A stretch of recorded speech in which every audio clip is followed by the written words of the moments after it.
so I want to talk about Pokemon Legends Arceus and how, statistically speaking, numbers alone, it is technically one of the best Pokemon games ever. So technically, you're not supposed to take the two dual releases and then split them in half and look at the numbers, but uh, that is a thing.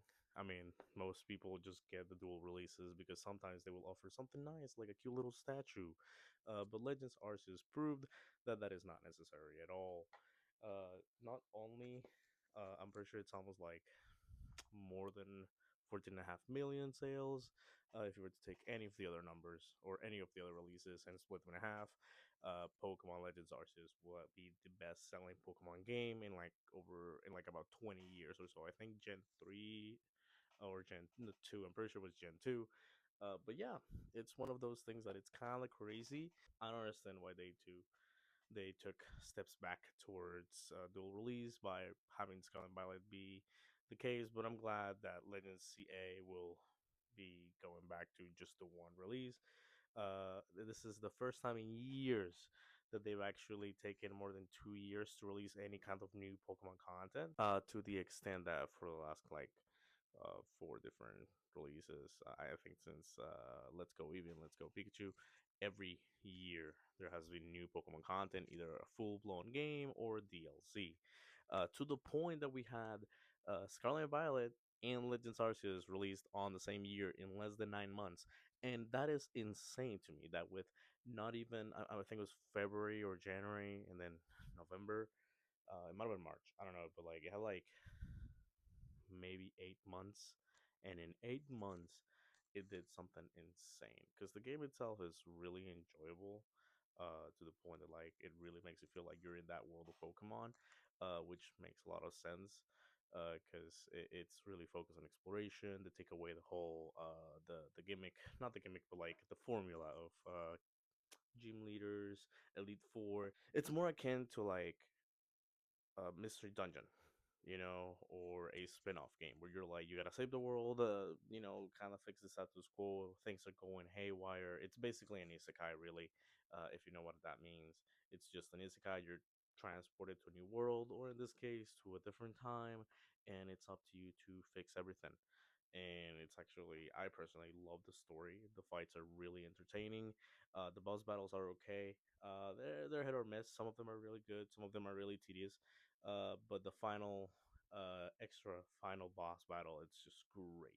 I loved it. That's just me personally, but it is what it is. Now when it comes to the game itself, I think it's a lot of steps forward, like the exploration, the craftsmanship that you basically have to explore. And the game pushes you to explore, to like make your own items, your own Pokeballs, your own potions. You can find it proved that you don't need a dual release, or that you don't need to trade with anyone else by giving you the I think it was like the trade cable link. That's basically an item, so you can evolve Pokemon that usually evolve via trade. Um, I think it has like over 200 Pokemon all in one game. It's such a interesting concept because you can see that they try to make it open world, but it's more like Monster Hunter where you have specific areas. It's not fully open world, but the areas themselves are big enough that it's just there's so much to explore, and the game pushes you to like keep going and keep going. And there's a real sense of exploration, but more importantly, a sense of survival because you can't do this in Scarlet Violet, unfortunately. Personally, I've never experienced any glitches or any lags with the game, but the fact that you're actually in danger, like in the world, like if you fall from a really big height, or if you get attacked by the Pokemon multiple times, you pass out and you lose items, which, if you're early on the game, that is actually a big setback, and that's kind of cool. It's like it adds difficulty to the game itself. Shiny hunting was improved. I didn't realize this until they took it away in Scarlet and Violet, but apparently a lot of people who may be visually impaired were relying a lot on the fact that they added a sound effect to when you found a shiny. And the point is that to the point that this game, it's so like it's not fully open world, but the maps are so big that you can hear it from far away, and you can just stop what you're doing, go to the ground, and just look around, until you find it, and that helps a lot. They took it away as kind of about, I don't know why. They introduced the outbreaks, which is kind of like cool. It just made shiny hunting more convenient, which I've been doing that for years. It's neither hit or miss for me, but if you're gonna give us something so convenient, not the outbreak but the noise, why take it away? It just screams like there were two different teams working on it, because Scarlet and Violet took so many steps back. Like the catching mechanic in Legends Arceus is amazing. The fact that you don't have to fight the Pokemon to catch it is so convenient. I hate getting into an individual fight just to catch it. That's the only reason I never liked Let's Go Pikachu and Let's Go Eevee, is because you have to interact with the Pokemon directly instead of just chucking a ball at it. When Legends Arceus came out, it was so amazing. Like, if you get good at it, you can literally walk into an outbreak and just chuck balls as they're spawning. It's amazing. I don't understand why a lot of people don't like the game itself. It was really revolutionary, to be honest. It was very experimental. It was a fresh breath of fresh air, to say the least. I liked it. I hope Pokemon CA goes in the same direction. But it is very telling of Pokemon as a company, because a lot of people think of Game Freak as a triple A company, which it really isn't. There's the Pokemon Company. There is Nintendo Company. Those are two completely different companies, because the Pokemon Company controls merchandise and the TCG, which is the cards, the plushies, the toys, the movies, the show, and they basically have a set schedule where the games have to be out before the new show comes out, as the new merchandise or the plushies are set out to be released. And that is the reason why for the last couple of years they've been push and push and push, and the games were just not ready because they weren't given time.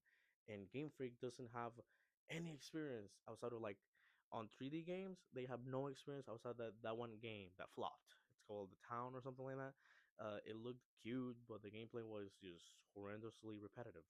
A lot of people think it's AAA. I feel like that's like the perfect example of not an indie developer, but like a double A company.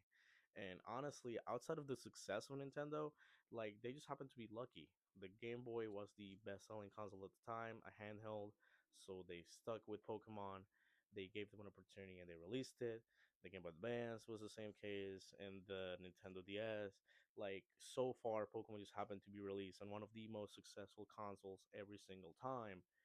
Realistically speaking, I don't know of any exclusive contract that just forbids them from, like, I don't know, a PlayStation or an Xbox release. That would be crazy though. But hopefully the Nintendo successor doesn't flop and we don't have to experience that. But maybe a little bit of competition would be good. Um, that being said, honestly, I just love Pokemon. I love what they're doing. I remember when I was a kid, everybody has a favorite generation, and it makes sense because when you're a kid, you're growing up. There's that generation where you're looking forward to the new episodes and the new games and, like, this hype, and you feel like you're a part of a momentous event, and it's just like so much wonder. And for me, that was Gen 4. It really depends. Like, every kid probably has a different favorite generation. It's that generation that was like, oh my gosh, new Pokemon, new games, new shows, new everything. And it's like a part of your childhood. And that's probably the reason why so many adults love it even till this day. Is like it's trying to recapture that sense of wonder. Um, I think that's all I gotta say. Honestly, I love Pokemon. Legends Arceus was a step in the right direction. I personally liked it. That's just my opinion. Um, and all there is to do is see where Pokemon CA goes from here. So here's hoping. Thank you.